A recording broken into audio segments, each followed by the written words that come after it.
Hello and welcome again to another episode of Nerf News, your number one source for Nerf news on the net. I'm your host, Drac, and today we're talking about Roblox Nerf blasters. Yes, they actually did it, and oh my goodness, they're just not getting any better.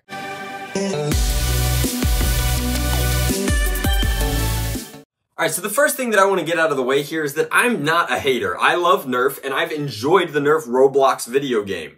I don't play Roblox outside of the Nerf Roblox video game, but I've done my dabbling in Minecraft, and I definitely enjoy kind of the genre. That said, this is the worst collaborative tie-in I've ever seen Hasbro do. And it's really, really upsetting because we know that they can do it well. Their Halo Assault Rifle is easily the best blaster they built last year. It's really, really good. It evokes kind of the sense of gameplay that you get in Halo, and it's a functional Nerf blaster with guts that can be upgraded, downgraded, a body that can be taken apart, painted, etc. It's a quality product that ties into the video game nicely, and it's not at such a huge price premium that it doesn't make sense to pick it up for something like cosplay as well. In addition, they also did a pretty good hit or miss job with the Overwatch blasters, which tells us just most importantly that they're capable of doing a good job with video game blasters. And then at the back of the bus, we have the Roblox Nerf tie-in. Let's start with these bad boys. So these are dual-colored, flintlock-esque kind of single-shot hammer prime blasters, which are great when they're attached to a revolver and absolutely awful when they're a front-loading breech system like this. What's the point of this? What are they going to cost? Why do they have to look so blocky, bland, and boring? At least the Roblox logo is highlighted on both blasters, but with only 2 color schemes and no additional deco, these look like they're just kind of a disaster of both form and function. Let's move on, because I could talk about the Hammer Prime set here for a while, but I assume they're going to come in a dual pack, and I'm just not interested in either one. Next up, we have the Jolt reskins, which are literal Jolt reskins. They're Jolts. They're going to cost way more because you've got to pay for multiple branding and, molding things. You have to pay for the Roblox branding, and they have to get their royalty, and then you have to pay for the Hasbro tax, where you buy a Jolt. It costs way more than it has any business costing, and these are hideous.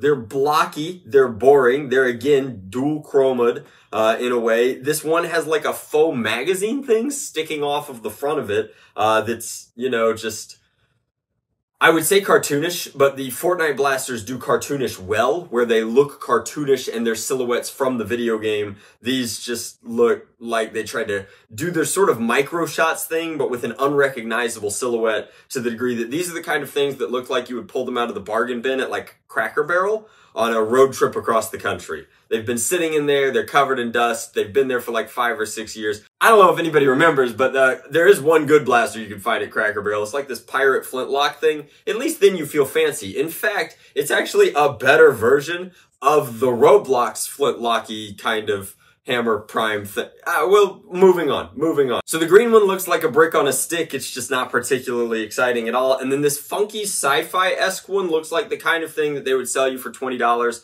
outside of Space Mountain at Disney World. Now, of course, you couldn't play with it outside of Space Mountain at Disney World, but you could definitely trade a Jackson for it if you were so inclined. I imagine this will cost slightly less than $20, but it'll have about the same immediately fleeting effect of blaster play involved. Let's talk about this one next, because it's the only one that I'm even remotely interested in from an aesthetics perspective, but then just, So this one's probably going to cost about $25, maybe 20, but probably 25. And this is like some sort of honey dripping, honeycombed, bee-themed sling fire meets revolver hybrid. Not the bees! And it's got a lot going on. The proportions of it are super duper wrong. It looks like it should be hunting down the Goonies with its stock shaped and proportioned the way that it does. I really like the honey dripping aesthetic. I think that this one is, at least from an industrial design perspective, the most aesthetically pleasing. The honeycombing on the revolving cylinder in particular is so nice that it makes me wish that I could rip it out and put it in a pistol that actually performs. This one is probably the only one that I would pick up in a vacuum to gut it and use the other parts from. The rest of them I will only pick up to dissuade you, dear viewer, from doing the same. So moving on, we have this thing. I'm going to be honest, there's probably a Roblox joke here that I just don't get, but this is, again, just a super duper example of like really cheap design. I love aquatic themed blasters. Some of my favorite blasters are the Electric Eel and the Manta Ray from the Max Force 2112 line.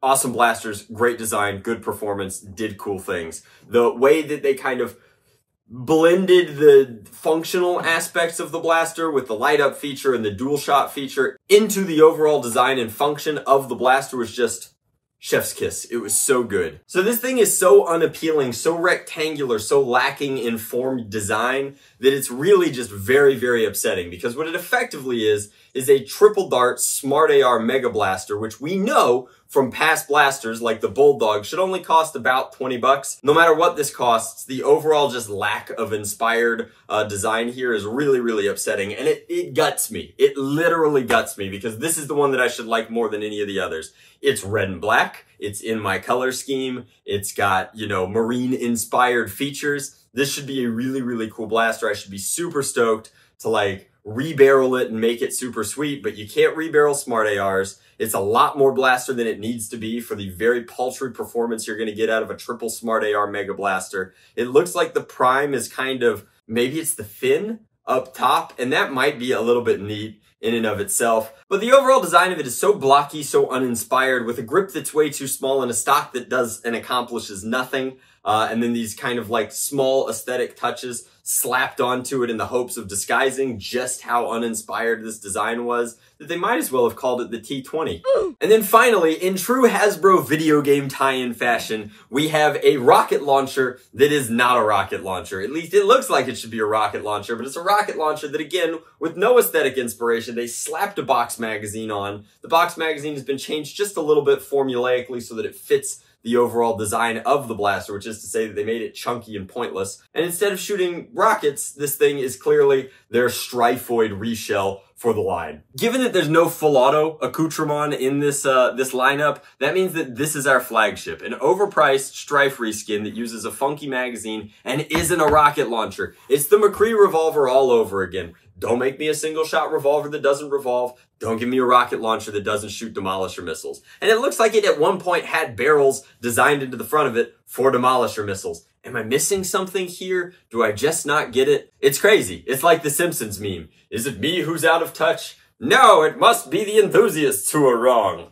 Like, it's absolutely wild to me that they went this direction. Things that I want to point out that are in this this lineup are, I'm sure that we're going to have paint on only the one side that's visible in these stock images. I don't see a screw port anywhere on here, so I imagine a lot of these guys are going to be solvent welded. Not that you'd ever want to fix one in the first place, but goodbye right to repair in this case. I mean, I'm really hoping that there's something to redeem this line down the line, but it just seems like exactly what we were worried about. It is another Hasbro attempt to cover up poor design and lack of novel product innovation with a branded tie-in to cater to the lowest common denominator. And that's not me saying that if you enjoy Roblox Nerf, because again, I like playing Roblox Nerf, that you're the lowest common denominator. I'm saying that the lowest common denominator is somebody who's shopping for somebody that isn't making purchase decisions on their own, and this is going to be a cheap, quick cash grab to get money off of the shelves and into Hasbro's pockets, giving us blasters that ultimately get worse and worse with every tie-in. I'm really, really hoping that as they flesh out their Halo lineup, they keep the design team that worked on the AR and the Spiker rifle, because those I both thought were at least somewhat functional in their aesthetic implementations. And I think that that's the direction that we should go with these. But this looks like a huge letdown, a pretty blatant kind of branded content opportunity cash grab, which, I mean, if you look at the books for 2020, like, it's obvious that since the Fortnite cash grab went well, they're going to keep making cheap cash grab tie-ins just like this. And it's really a shame because our community isn't large enough to like vote with our wallets. Obviously, real enthusiasts, people who care about good blaster design and performance-based, you know, either modifications or off the shelf kind of quality in their toys are not going to be buying the Roblox thing one way or the other. So this video is honestly kind of like a rant, but that is the news. That's Hasbro's big press release for today. Tell me, am I being too harsh? Or do you guys kind of resonate with what I'm saying? This is in no way, shape, or form designed to be an echo chamber. Like, if you legitimately know more about Roblox Nerf than I do and you think that this is a good tie-in, I welcome some constructive criticism in the comment section down below. I've already spoken with the people who, you know, may or may not have been involved with this project over at the mothership, and all I can say is that they're about as disappointed in it as we're gonna be, which just tells you that it's, you know, You know where those decisions are coming from. It's just a real shame because we know from the past and we know from other tie-ins that Hasbro can do better, that they can be better, that they're capable of producing some of the best, highest quality blasters in the industry. And it seems like at this point, it's hard to ignore the fact that they're actively choosing not to. I have the highest hopes for Hyper. We got a lot of patent leaks from that pretty recently. I really hope that that goes into production and distribution this year so that we can kind of like, Nerf has to be cool. For what we do to be cool, Nerf has to be cool. And so it's really, really sorry watching the mothership just make these decisions that cheapen their brand, their perception, their quality, and their image quarter after quarter after quarter. I just want some quality releases that I can be genuinely excited about. Again, we can't do another year where Hasbro doesn't make the top 5 blasters at the end. Like, please let Hyper be pretty decent because Roblox Nerf definitely isn't gonna get it done. Thank you guys so much for watching. Again, your comments mean an awful lot to me. If you're curious to look at any of these images of their own volition, this is the official Hasbro press release, which while I'm sure, like, again, the people who worked on them aren't necessarily proud of them, at least the marketing team is. So that's all available in the description box down below. As always, guys, much love, blast on, Drek out.